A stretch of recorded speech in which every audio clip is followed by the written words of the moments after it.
आज गोपियां प्रतिदिन यमुना स्नान करने के लिए जाती हैं और जाकर के मैया से विनती करती। एक दिन गोपियां यमुना स्नान करने के लिए थोड़ा विलंब हो गया, उनको किसी कारणवश वह लेट हो गई और भगवान ने देखा कि गोपियां यमुना स्नान तो कर रही हैं परंतु वह निर्वस्त्र कर रही हैं। तो भगवान ने पता क्या किया, गोपियों के सारे वस्त्रों का चुरा लिया। और जब भगवान ने वस्त्रों को चुरा करके भगवान बैठ गए, गोपियां यमुना जी में अपना इतना शरीर को डुबा करके रखे हैं और इधर इधर वस्त्रों को ताक रहे हैं। आखिरकार मेरे वस्त्र चले कहाँ गए? यमुना जी से बाहर निकल नहीं सकती हैं क्योंकि वह स्वयं निर्वस्त्र हैं, वस्त्र दिखाई नहीं पड़ रहे हैं। उसी समय जब गोपियों ने इधर उधर ताका तो देखा कि वस्त्र तो कदम्ब के वृक्ष में टंगे हुए हैं और ठाकुर जी लिए बैठे हैं। जैसे यह देखा तो गोपियों ने कहा, अरे कन्हैया, अरे नंद का लाला, मेरे वस्त्रों को मुझे दे दो, मेरे वस्त्र मुझे दे दो। भगवान ने कहा, कहाँ तुम्हारे वस्त्र हैं? हमें क्या पता तुम्हारे वस्त्र कहाँ हैं? अरे कन्हैया देखो, वो कदम्ब के वृक्ष में आपने मेरे वस्त्रों को टांग के रखा है। भगवान ने कहा, गोपियों तुम्हारा दिमाग खराब हो गया क्या? अरे ये कदम्ब के वृक्ष में तुम्हारे ये वस्त्र नहीं टंगे हैं, ये तो हमारे कदम्ब के वृक्ष में फल आए हैं, फल।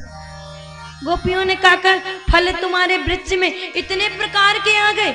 भगवान बोले, मेरा वृक्ष जो है वह निराला है और जब मेरा वृक्ष जगत से निराला है तो फल भी निराले निराले आए हैं। कोई फल तो लाल है तो कोई फल पीला है तो कोई नीला है, इसीलिए अनेकों कलर के फल हो गए।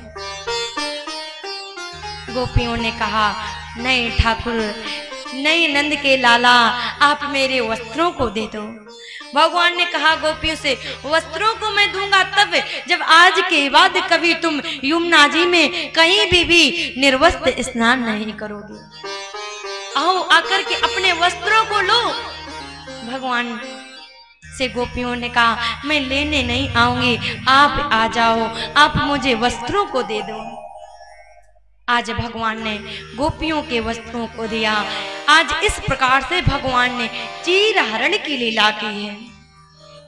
लेकिन जो ये चीर हरण की लीला है, सच पूछा जाए तो भगवान ने कोई चीर हरण की लीला नहीं की है। भगवान ने तो गोपियों की वासनाओं का हरण किया है, यह कोई चीर हरण की लीला नहीं। आज भगवान ने गोपियों की वासनाओं को समाप्त कर दिया है, गोपियों की वासनाओं का हरण कर लिया है। बहुत लोग तो इस चीज का गलत फायदा उठाते, अरे भगवान कृष्ण ने तो गोपियों के चीर चुराए थे। अरे तुम्हें यही नहीं पता है, भगवान ने गोपियों के चीर नहीं चुराए थे, भगवान ने तो गोपियों की रक्षा की हमेशा। भगवान ने तो गोपियों की वासना रूपी का हरण किया है, भगवान चीर नहीं चुराते हैं। आज भगवान ने गोपियों को उसी समय वरदान दिया। गोपियों ने कहा, कन्हैया मुझे आप अपनी अर्धांगिनी कब बनाओगे, मुझे पति रूप में कब प्राप्त होगे? भगवान ने कहा, गोपियों मैं तुम्हें शरद पूर्णिमा की अर्धरात्रि पे अवश्य मिलूंगा।